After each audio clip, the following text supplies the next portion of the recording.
Welcome to the Work Hard, Play Hard podcast. My name is Rob Murgatroyd, and I'm a former doctor turned lifestyle entrepreneur. Each week, I interview some of the best minds on the planet on the science of achievement and the art of fulfillment. Come take this journey with me. Excuses are over. It's time to live. I'm doing less and making more money. I'm living more and working less. And I never realized that that was a possibility because of what I was taught growing up. On the outside and even on paper, credentials are so impressive. How I presented myself, the clothes, the hair, the whole thing, all right, the pedigree, all impressive. But on the inside of me, I was nothing. What kept me truly alive was that I knew someday I was going to be well enough, be capable enough to share my story in order to help others heal. Okay, before we jump into this interview, I want to invite you to be considered for my 2019 traveling mastermind. So go to workhardplayhardmastermind.com and fill out the application, and we'll jump on a call to see if you're a great fit. This year, we'll be in Boston doing lots of cool things like training with Tom Brady's trainer, Alex Guerrero. In the middle of the year, we'll be heading to Monaco doing things like vintage car rides through the French Riviera. And then we're going to wrap the year in Florence, Italy, doing things like truffle hunting and hot air ballooning over Florence. Look, life is all about fulfillment, and I really try and walk the walk. So if you are looking to be part of our tribe of 28 high-achieving entrepreneurs that are in the 6- and 7-figure range, fill out your application at workhardplayhardmastermind.com to be considered. So think of the mastermind as having two parts. The first is the trip itself, and the second part is what goes on over the 4 days within the mastermind. Our group of 28 entrepreneurs will help you brainstorm and accelerate what you want to achieve in 2019. And we'll do that through a variety of different exercises, brainstorming activities, breakout sessions, goal-setting sessions. You know the drill. So go to workhardplayhardmastermind.com, fill out an application, and we'll jump on a call to see if you're a fit. All right, let's jump into today's episode. What's up, everybody? This is Rob Murgatroyd, and welcome to another episode of the Work Hard, Play Hard show. This episode features Tiffany Carter. You can find her on Instagram and elsewhere at projectme_with_Tiffany. Tiffany Carter takes the mystery out of making big money while doing something you love.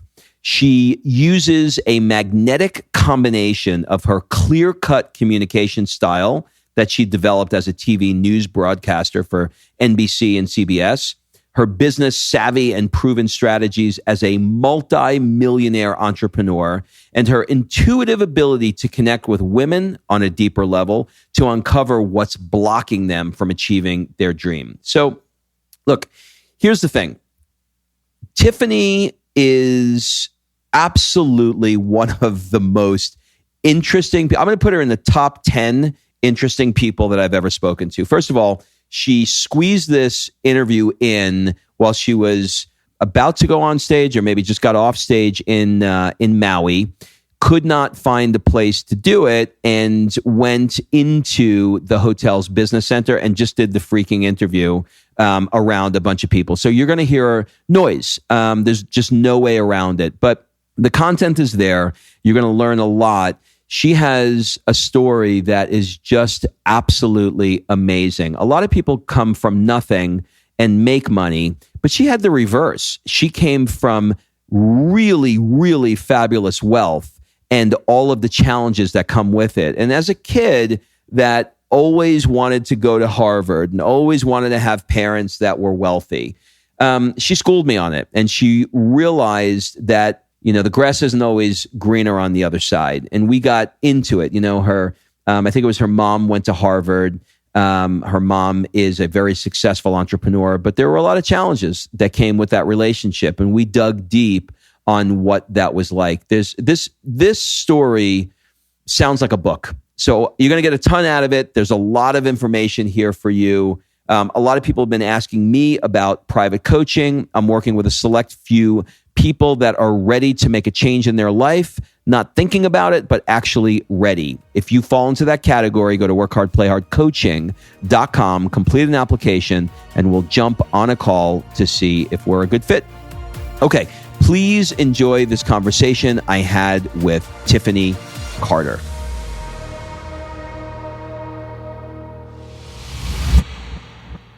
Tiffany, welcome to the show. What's up, Rob?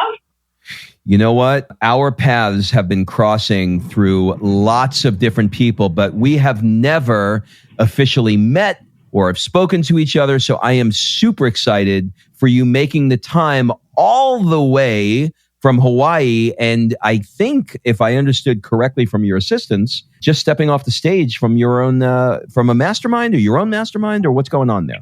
So first off, yes, we have so many. It's so funny how life works, right? We have a lot of mutual friends in common, and then we finally crossed paths, like when the timing was right. But yeah, I'm here in Maui speaking at an executive mastermind. So one of the things that I do to monetize basically my life and my love for travel, which I know you and I share that passion, is I will speak at corporate masterminds, so executive retreats. I don't know if you've ever hosted one or been on one, but they can be kind of stale, right? So it's fun for me to go and speak and teach at these executive retreats where people walk away and they're like, oh my God, I actually felt like I was on vacation, right? I wasn't just sitting here nodding off and being bored. So I haven't taught yet.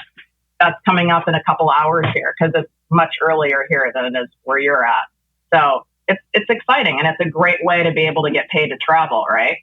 Yeah. That absolutely makes perfect sense. I love what you're doing. I've scanned your Instagram, and I have a million questions because that's how we do things these days. Everything is based on the IG. So I'm gonna start off talking about some formative years questions with you, if you're open to discussing those years. You have shared how your environment wasn't the greatest. Can you talk about what that was like for you and maybe share some of the more significant lessons that you learned from it? I know that you were making cocktails at a young age, and you were having to clean a car with a Q-tip, and lots of really, interesting things. So maybe you can kind of just speak to that part of your life. So obviously you've listened to the podcast I did on our friend Chris Harder's show. And I do share very openly about my childhood. It took me a lot of healing, inner work, and a crap ton of therapy to be able to do that. But that was my goal all along when I was doing that deep healing work from being raised in an abusive environment. What kept me truly alive was that I knew someday I was going to be well enough, be capable enough to share my story in order to help others heal. So my whole principle is, I'm sure you've heard like the famous quote, like hurt people, hurt others. Well, my take on the quote is heal people, heal millions. And that's always been deeply ingrained in there. So I was sexually abused from the ages of 11 to 21 years old. That statement alone is pretty shocking to people. My mom was aware of the abuse. In fact, my mom actually took me to stores to buy inappropriately sexy outfits to wear on these dates. So you can imagine what that did to my self-worth. I was confused. I thought that if you cared about somebody, you liked somebody, you loved somebody, whether it was a teacher, whether it was a friend, whether it was, a boy, whatever, that you were supposed to do sexual things. So I was labeled as also the class slut at school. So I wasn't safe at home. It wasn't like school was a safe haven where there's a lot of people, who are abused in the home. School was their safe haven. School was actually worse because my name was written on the bathroom wall. Tiffany's a slut. I couldn't sit at the cool kid table. It was brutal. It was really brutal. And then on top of that, right, when I did try to reach out to share what was happening, I was met with people just calling my mom anyway. My mom was a big donor, like a school donation, that kind of thing. Basically, she wrote a lot of checks. So I can't speak for every school system, but at least the one I was in, they weren't going to piss the person off who wrote the checks. So I had anywhere I turned, the few times I was brave enough to try to seek help, it ended in more views for me. Were your parents wealthy? Did you come from a very wealthy family? I did. We were the second wealthiest family in an already very affluent area. So in an affluent suburb. So we were the second wealthiest. I grew up in a home that had 2 full-size gourmet kitchens, had 2 full bars, like I'm talking restaurant level bars, a wine cellar that's as big as most people's bedrooms. And this is the interesting part for people, because a lot of people will see me, on Instagram, or they see me on stage or whatever. And they're like, well, of course she has a great money mindset. Of course she has abundance. Of course she, that was easy for her to make millions because someone either gave it to her or she was raised wealthy. So therefore, wealth comes easy. Well, no, wealth to me was tied to bad things, right? Because of what was happening in my house. So on the outside, I know you have an adorable daughter, and it's like on the outside, I had the cute, the girl with the cute clothes. I got the ballet lessons, right? I got picked up and dropped off at school from a driver. I had all these things on the outside that looked really, really great. But, I always would say to myself, even as a kid, like I would go to my friends' houses who were much less fortunate financially. And I remember very vividly to this day going, God, I would trade, having that Olympic-sized pool, the big jungle gym. Like I would trade that any day to have, live in, a trailer park or whatever. If I could have that nurturing and loving environment instead. Like that's how sophisticated my mind was even in middle school. So in some weird ways, it seemed like you had to combat your money programming because of the way you were raised with money and the associations you had to money. Oh, completely. That's part of why I'm so passionate about teaching it. Because one of the top things I hear people say, whether it's through, like DMing me on Instagram or, the people I work with in my private coaching or my group membership coaching, is they'll say, well, I was raised poor. That's why I'm in debt now. That's why I can't get ahead because my parents overspent or we never had money. In fact, my fiance was raised really poor, right? And he was always told, we can't afford it. It's like, yes, that's one type of thing that can come out of developing your limiting mindset, money mindset. But there's one that's less often talked about, which is people who've come from, they don't have to have come from like an extremely wealthy family like mine. It could have been, upper middle class. Or, just a middle class where you weren't, you had a nice life, right? And there's things that can happen in the home or phrases that people said. So here's the other thing, Rob, and I know you'll totally get this being a long time entrepreneur like myself. I was raised by 2 entrepreneurs. So on top of all of this, my mom went to Harvard, hardcore entrepreneur, very, very impressive businesswoman. And she worked 7 days a week, 12 to 14 hours a day. And all I said to myself, all growing up, well into college even, I said, I will never be an entrepreneur. She made it look like hell. And she also said things like, if you want to be successful in this world, you have to give an arm and a leg. You have to bleed, sweat and tears and all those lines. So I got just different types of programming, right? It might not be as what is more common, like we can't afford it, right? It was more like, hey, dangling of the carrot, you want this life, you're going to have to be miserable and almost die for it. You and I have a similar type of background. Mine was physical abuse. And I was asked by a friend, you may know her. Do you know Christine Hassler? I don't know her personally, no, but I know who she is. Okay. So Christine, for those listening, is a coach, and she and I were in Greece, and I don't remember how the subject came up, but she asked me, she said, do you trust yourself? And that question plagued me for a long time. And I know you've spoken about this yourself. Would you say that at this point in your life, you're trusting yourself? And was there a period of time, if the answer is yes, was there a period of time where you didn't? Oh my God, Rob, I can completely relate to you that not only didn't I trust myself, I was really over trusting of others. So it was that I didn't trust myself, because why would I trust myself? Can I swear on your show, Rob? I'm guessing I can. Yeah, okay, fuck yeah. Love you. Okay. So I thought I was a piece of shit. So why I wouldn't trust a piece of shit. So therefore, I wasn't about to trust myself. What did I know? I was the class slut. I was a piece of shit. So what did I know? So in turn, on top of that, I then made other people almost like my higher power, like idolized people. I would put way too much trust in others because they are so much better than me, because I'm a nothing. Therefore, I took other people's words, advice, direction, recommendations as gold, like blind faith, to the point where you can imagine how that led me, right? And I did this most all my life, Rob, until about 4.5 years ago. So that's how I had $1 million by the time I was 30. Within 3 months, it was almost all gone. And it was because of this behavior of having blind faith in people, not knowing how to check in with, like, those spidey senses, that intuition, and not thinking, like, always saying to myself in my head, what do you know, Tiffany? You don't really know anything, right? So that's where it went for me. You know what's so interesting about that? Did you say that you broke up a little bit in the earlier question? Did you say that your mom went to Harvard? This you're going to laugh at this.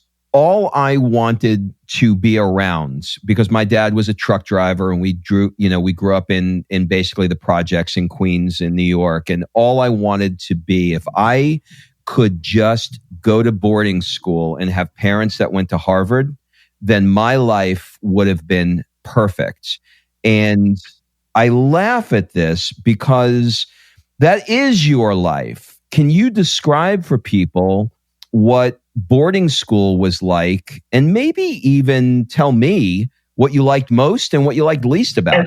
Isn't this funny? This happens to me when I interview people too. It's like some of my own beliefs, whether they're current or from the past, come to surface, and it's like, oh my God, I'm actually like hearing the truth right here. So yeah, I mean, that was my life. My parents were divorced, but my dad went to a prestigious school as well. My mom was one of the first women at Harvard, went to Harvard Business School. So again, on the outside, incredibly, incredibly impressive. I was sent to a boarding school. One, it was a sense of, it was more of a game and a sense of control for my mom. But on the positive side, it was because I was going down naturally a really bad path because of being abused. But of course, no one wanted to look at that. So they just blamed it on a school system, which, by the way, was like a top-notch school system. We're in a wealthy area, right? So they just... Where'd you grow up? I grew up in North Shore, Chicago. So Chicago, yeah. Okay. So North Shore, North Shore suburbs. Basically, like, for the listeners, most of you guys, I'm sure, have heard of Calabasas, like the Kardashians, which is where I live now. So basically, it was like the Calabasas of Chicago, is where I grew up. So I got sent to boarding school. I think now the school, it's something insane, Rob. It's like $65,000 a year. When I went, I think it was $25,000 a year. So I was there with like real money, right? Like generations and generations of money. And it was fascinating. And to answer your question, the good part is the education component of a prep school, they also call them, is that the discipline of being in a high school that operates like a college format was amazing for me academically. I mean, these were top-notch teachers, small classrooms, all the things that, you're paying for, right? Top coaches for sports, that kind of thing. We even had which was funny, we even had mindset coaching and stuff like that. It was very progressive even at that time. The downside, also the drugs were good. That was another plus. If people had more money. Well, I actually want to talk to you about that, because I know that when you went to business school. Well, okay, finish your thought, and then I'm going to jump in, because I have a couple more questions around Sure. That. Okay. So the negative side is there really weren't too many negatives about going. It was more emotionally. Most of us kids that were there kind of felt like we were being, I don't want to go as far as saying abandoned, but it was kind of like discarded. Like it was almost you were being left to fend for the wolves. So we were being sent to college, but we were 14, 15 years old, so it was inappropriate level of having to grow up, but without any discussion or communication about it. So there's a lot of common themes with the kids I went to school with from these wealthy families. It was like, you deal with our children, you educate them and get them into a top college and then send them back to us. Like, we don't want to be bothered. That was definitely a common theme. And you could see that showing up in the kids' behaviors, like a lot of acting out, sneaking out, drugs, that kind of thing. Are you still in contact with your parents, and are they still wealthy? My dad died before my 25th birthday. And sorry. Thank you. And they were divorced when I was 4. My mom's been married 4 times. So my dad was the man of few words, incredibly docile, almost, and I'm not trying to disrespect him, but I call things like they are. I mean, he was a doormat, like he ended up with a lot of very strong, borderline crazy women. And then he was the quiet one. He was a sweetheart, very loving. He never raised his voice to me. No abuse from him at all, but he also didn't fight for me, right? So you can have someone not show up for you and then be very sweet, right, and loving. But he also didn't fight for me. He also didn't protect me. So my dad was also an entrepreneur in a direct mail business, basically, which is the old-fashioned version, right, of digital marketing, right? I mean, he did like the Sears catalog and all that, and all that kind of stuff. So my dad never lost his wealth. But like most entrepreneurs, not every venture he got into was a slam dunk. So he definitely went up and down. But what my dad did teach me was about passive income. He taught me the power of, the Warren Buffett, way of compound interest and what that looks like. So my dad definitely didn't teach me how to do it, but I saw the value of it. My mom, yes. I don't know how much my mom is worth because nothing's talked about. But my mom did sell her company. I don't know how much for, but that's also a game. A lot of times people who have money who aren't well use that to also be abusive, right? In a way, like play games with it, control games. I'm the only living relative, period. There is no other relative. That's it. I'm an only child. My dad was an only child. My mom was an only child. Everyone else is dead. And I still have no idea anything about my mom's affairs whatsoever, but she's living a very lavish life. It's interesting. I feel like I'm watching a movie. I forgot that I was actually on a podcast here. I literally was just like going down that road. Okay. This is really great for me because when I drive past Pepperdine and I'm in LA and I look at that campus, I say, I would have killed. I went to Queens College, right? It cost me $700 and I had to pay for it myself because my parents couldn't afford it. And when I look and I see Pepperdine and I see these rolling hills, facing the ocean in Southern California, I'm like, this, whoever is in these walls are just, privileged, happy children. But the reality is that you went to business school and you went to Pepperdine and things weren't perfect for you. Maybe you can speak to what that time of your life was like there. Sure. So first, I went to Emerson College in Boston, which is the equivalent in price to Pepperdine, right? It's just in Boston. And I know you're a big fan of Boston. I am. So I went to Emerson, lived in the Back Bay because I always wanted to be a TV broadcast journalist. So I didn't go into Pepperdine's executive MBA program until I was off the air from being in TV. And I worked for a pharmaceutical company who actually paid for me to go there. But to your point, Emerson it's the East Coast version, basically, of Pepperdine. I mean, you're living in one of the most expensive zip codes in the U.S., where there's a lot of kids in film and TV that would have only dreamed to have been able to go there, but they were having to go, like you said, like a local community college or whatever.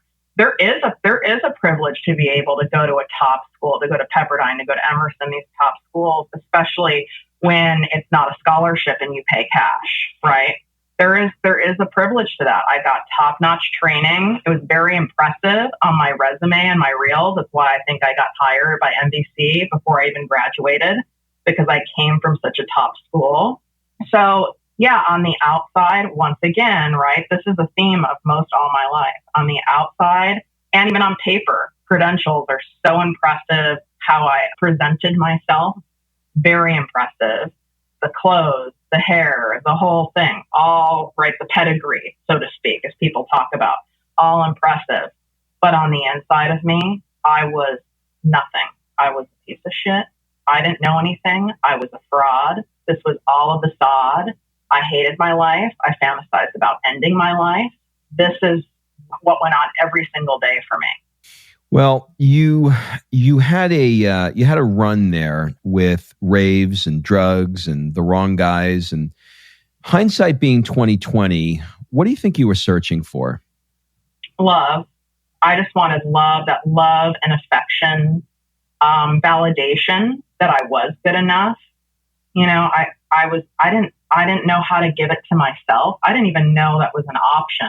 So I sought it and work and getting good grades and getting, validation, from my teachers, from employers. I was always the best student, the best employee, the best intern, the best girlfriend, the best play, to be blunt, right? I mean, that's where I got that validation. So it's all external. There was nothing coming from within, nothing coming spiritually. I had no spiritual practice whatsoever. In fact, I felt like, God abandoned me too, right? So I didn't have any of that. I just kept seeking to feel accepted and that I had a place in this world and that I was worthy. So I did a lot of people pleasing, over giving in order to, get that sort of exchange from people. You mentioned earlier that you got a degree in journalism. What was it about journalism that caught your eye? When I was 13 years old, and I don't know if you know who this is, or I'm sure some of your listeners do, but a newscaster who is on Inside Edition for many years now, it's an entertainment program, Deborah Norville, came to speak. Yeah, I know Deborah. Yeah. She's the blonde. Yeah, she's the blonde. Exactly. Yeah. She came to speak at my school when I was in 8th grade, and she arrived in like a stretch limo. She was so poised, calm. Everyone got quiet, like even, 13-year-olds, right? Everyone got quiet and listened to her. No one made a peep. And I went, oh my God, I want that. Like, I want to be Deborah Norville. And I never let go of that goal and that dream of, having that career. And, I'm sure you guys can see like where that stemmed from. I wanted to be heard and respected and admired and adored. And that's what I saw in her. And so again, I didn't know how to give that to myself, right? So I was relentless on making sure I became a TV newscaster, which I did. Yeah, I want to talk to you about that. It's interesting. Deborah Norville is now 60 years old, which is so bizarre for me because I still remember her in my head that, she was much younger than that. But I guess we're all getting older. I mean, it's incredible. And she's from here in Georgia. I just Googled it while you were talking. You worked for a while as a television news reporter and as an anchor. And it always struck me as how disconnected they seem to me, my opinion, from themselves. I'm curious to know what it felt like for you, because I know you went from being a reporter to being an anchor. Oh God, Rob, you just nailed it. I can't obviously speak for everyone, but most people you see on TV, in the news business, they're seeking something similar to me, to be heard, adored, respected. And they're seeking it. They want that external validation. You're sitting at the desk. People automatically see you as an authority. You must know something, right? Seeking your value and importance. There is so much of that in the newsroom, to this very day.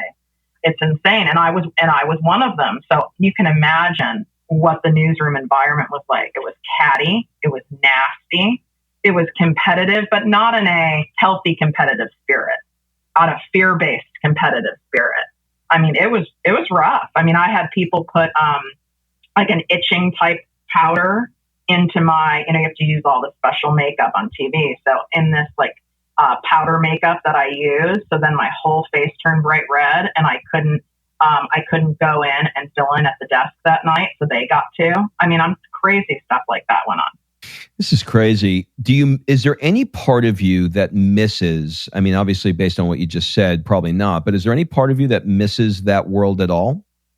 Well, first off, now that I am who I am today and have done the work, right, and have fallen in love with myself in a healthy way and have that self-worth, I miss the platform, right? The platform it gives, which is why I do media opportunities. I love communication. I love talking. That's why I have a podcast, Project Me with Tiffany Carter, and I put so much love and time into it. That's why I listen to podcasts, like yours. I love that medium of being able to do that, whether it's talk radio, podcast, or on TV. So the part I miss is the impact you can have. The stuff I don't miss is the bureaucracy behind the scenes, a lot of the personalities that are involved, and what really happens in a newsroom. What decides what makes the news and what edits happen to your script. It's not based on always facts per se. I can leave it at that. Yeah, well, listen, I mean, if it bleeds, it leads, right? I mean, they're just, yeah, no, I get it. You talked about Project Me. What is it and why'd you start it? So I've had my first business, TLC Enterprises, now for 11 years. That business is a, 7-figure a year business. And that is specifically in the niche of pharmaceutical, medical, like nutraceutical companies doing digital marketing and public relations for them. So I've built that for years. But for 10 years, I have had even the name Project Me, which stands for basically it resembles that we're the most important project of our life, not grocery shopping, not buying houses, not helping, our kids with everything that they need at all times, right? We have to put ourselves first. So that's where Project Me came along, is you get your most exceptional life by putting yourself and focusing on yourself as number one on the right thing. Certainly, I don't mean it in a narcissistic way, but I was not ready or prepared to create a personal brand until I was, which, this Project Me is only a year old. I had the name. I had some of the skill sets required, from being in PR and digital marketing, my, ability to communicate, my ability, my business savvy, all of that. But I wasn't ready because I knew I had to be at a certain point to really put myself out there and be prepared for that emotionally and everything else that comes along with it. So it's my baby. It's the brand that I was meant to create and designed to create and went through all the shit in order to create and, help millions of people. And that's why I always tell people, and they're like, oh my God, I should have started years ago. Maybe I'm too young to start. I'm too old to start. I'm like, no, you're starting right now for a reason. There is divine timing. It's supposed to happen when it's supposed to happen. I love that. Do you enjoy what it is that you're doing now? Is this, in other words, you've been through so many different things, from journalism to the pharmaceutical world. And I know that you're still doing some of that now, but are you in a place in your life where you're living a much more fulfilled career than you ever have to date? Oh God, yes. And that's because I'm doing less, just like the name of your show. I'm doing less and making more money. I'm living more and working less. And I never realized that was a possibility because of what I was taught growing up. I was taught you want to have an enjoyable life, a life of luxury, be able to do trips, have a nice home, all these things. You have to damn near kill yourself. That's what I was taught. So that's how I operated my whole life. And, because of divine intervention, and, basically, I don't mean it lightly when I say it. I just use a lot of humor to get points across. But I mean, I was not going to be on this world anymore. I was that miserable and I had millions in the bank. I wanted to off myself. Did I make an attempt? No, but I had what they call suicidal ideation. I thought about it a lot. And that was just, Rob, that was just 4.5 years ago. And so it doesn't, money can't buy happiness. Well, that is damn true. So I hit a major rock bottom and had to rebuild myself. I chose to from the ground up. And now I work less than I've ever worked. I'm more abundant than I've ever been. And I can't stop talking about it because I want people to know that most of us have gotten this wrong and corporations have taught us wrong. It's like a big lie, right? It is. I want to move into that part of the show now. I want to talk about fulfillment and some of the things that you're doing, because there's a lot of people listening right now that are still chasing, the $1 million a year or the $10 million or whatever it is. And they're largely ignoring that other part of their life, which is fulfillment. So I'm going to ask you some questions that are going to be a little bit all over the place. So just roll with me. Okay. What is the new behavior or belief in the last fill in the blank years or months that has significantly improved the quality of your life? That I am worthy of making millions just by being me, and I'm good enough whether I'm sitting on the couch, laying on the beach, or working in my office. That's a great answer. Are there any positions or opinions in the last few years, or it could be way back, it doesn't have to be in the last few years, that you've changed substantially, where you've shifted your position or you've completely changed your mind? Oh God, yes, for sure. For sure. One of my big things is that I put just exactly the name of my company, right? Project Me with Tiffany Carter, is that I put me first. Tiffany comes first. I always thought that was selfish, right? Because that's what my mom looked like she did, right? But she was doing it in a narcissistic way. Putting me first, putting ourselves first is the least selfish thing we can do. That's my biggest shift. Love that. If you could spend 1 month anywhere in the world, where would it be and why? Well, I know you're gonna get this answer really well, but it's Greece. Greece is my favorite country of all the countries I've been to. Amazing. We're actually heading there next week. I'm going to be in Monaco next week. Next weekend Monaco, and then the following week we're going to be in Mykonos for 3 weeks. So I agree with you. I absolutely love it. Okay, if you could go to only one restaurant before you die, where would your last meal be? Ooh, I'm loving this question. I would have to say, God, it depends what I'm in the mood for. I love food, and I'm hungry right now, so I have so many different answers. But the first thing that came to my mind is Nobu in Malibu, because you get the view and you get amazing pieces of fish, and I love sushi. It's great. I went there with our mutual friends, Chris and Lori, last time I was in LA. It's spectacular. You're right. What's the thing that's rocking your world now that has absolutely nothing to do with your work in any way? My spiritual connection and me developing a closer relationship to, what is my higher power, who I see to be as God, and really tapping into that spiritual practice every single day. I could cry thinking about it because, I was spiritually bankrupt my entire life. So seeing evidence of God everywhere, like I even see it in our interview today. I mean, we have so many people in common now, learning more about you and your background, and me sharing kind of the truth of what that looked like with some of the beliefs you've had. I feel this is all a creation of divine. For sure. I mean, none of that was bullshit. I mean, if you talk to any of my friends, they'll say, dude, you've got this unhealthy obsession with Harvard. You have this unhealthy obsession, with wealthy families. And this is it's just a fantasy. I mean, so yeah, you're right. I agree with you. So when you look back on your life now, what stands out for you most so far? It's kind of a downer, but it's my truth, is how I abused myself after I was, well out of the home, right? In my young adult life, my adult life, how I took over the abuse that was happening to me and did it to myself through having an extreme exercise addiction, being a workaholic, being with really unhealthy love relationships, friendships, clients.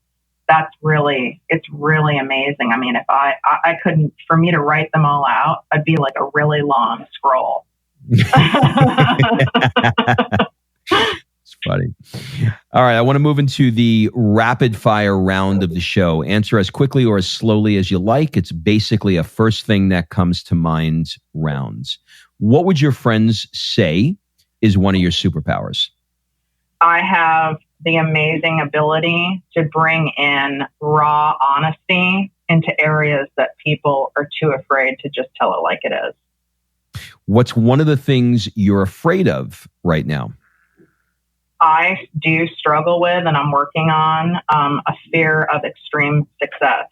Obviously, I've had great success. When I say extreme, I'm talking, big, being on big stages, not a fear of speaking, but a fear of, going real big to the next level.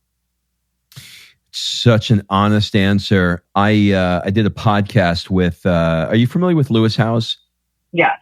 Did a podcast with Lewis, and he asked me, why are you so afraid of success? And it was like, it hit me right between the eyes. So I love that answer because most people are always chasing success, but they don't realize that you can also have an approach avoidance to it as well. So I love that. That's great. Have you had an answer to help you with that? Well, it's a lot of work, right? So I still do a lot of work around it's self-worth. And what I notice when I keep peeling back the layers, I have, a lot of things come down right to false beliefs. I have this weird false belief. I know it's bullshit in my head, but for some reason I'm still hanging on to it. So I'm working through it. Is that to have that level of, success, public figure type status where it's, instead of me making millions, it's tens of millions, hundreds of millions, that you have to do the work like my mom did. You have to work 14 hours a day, 7 days a week and be miserable. That's still stuck in there, Rob. Oh, I got it. So you have to overcome the past programming and the beliefs that are in there. You got to interrupt that pattern. I got it. Yep, mm-hmm. I got it. What do people never ask you, but you wish they did? I wish people asked more about how I was able to survive through that level of abuse and come out to be the person I am today. It's great. That's great because they hear the story, but they don't know really how you were able to just navigate your way through it.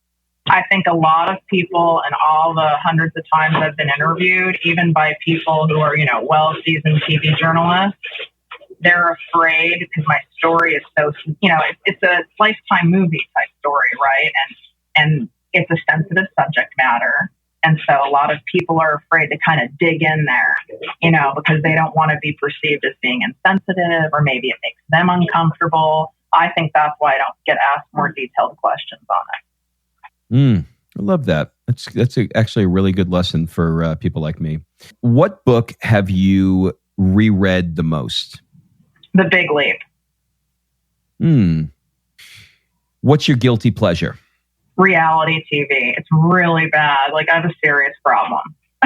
Which one? All of it, Rob. It's bad. Beverly Hills? Is that the one? It's The Housewives. But for my true favorite, you guys, is 90 Day Fiancé. Oh my God, I'm obsessed with it. So good. You know what? I'm going to put that on my list for airplane watching. That's perfect. You'll die. It's just hysterical. You know what I like about reality TV? It's just not so serious. And it's something that I can give my brain that tends to overthink just a break. And I love laughing too. So there's that. That's awesome. If you had to give a TED Talk on nothing that you're known for or nothing that you speak about, and it could really be about anything that you like or anything that you have a passion for, what would it be on? I would love to give a TED Talk on really getting into why we're so afraid of truly loving ourselves and embracing that and shouting it from the rooftops. Like, what the hell has happened in our, centuries or in our society that's conditioned to us that it's kind of a bad thing, and you're kind of a gross, egotistical person to really, really embrace loving the shit out of yourself. I love that. All right, we're going to wrap up with the last question. We're going to change things up. What one question would you like to ask me? Ooh, I love that. You know what I'd love to know, Rob? I know your background, we have mutual friends, plus I've also, followed you on Instagram. I would love to know why you felt so drawn to having a podcast, because your background doesn't, create a straight line there, right? The answer is that I had spent so many years doing the opposite, working my ass off, focused on work, and to the exclusion of really looking at the other areas of my life. And like you, once I stepped into that world, I became an evangelist for it. And I really wanted to talk to people like you about how they did it, because I know that the legacy that I want to leave before I leave this planet is I want to be able to help people to look at the other side of their life and step more into fulfillment. And it's a very easy platform to be able to do it. So it just seemed like a no-brainer to me. Plus, you have a really good voice. Oh, well, thank you very much.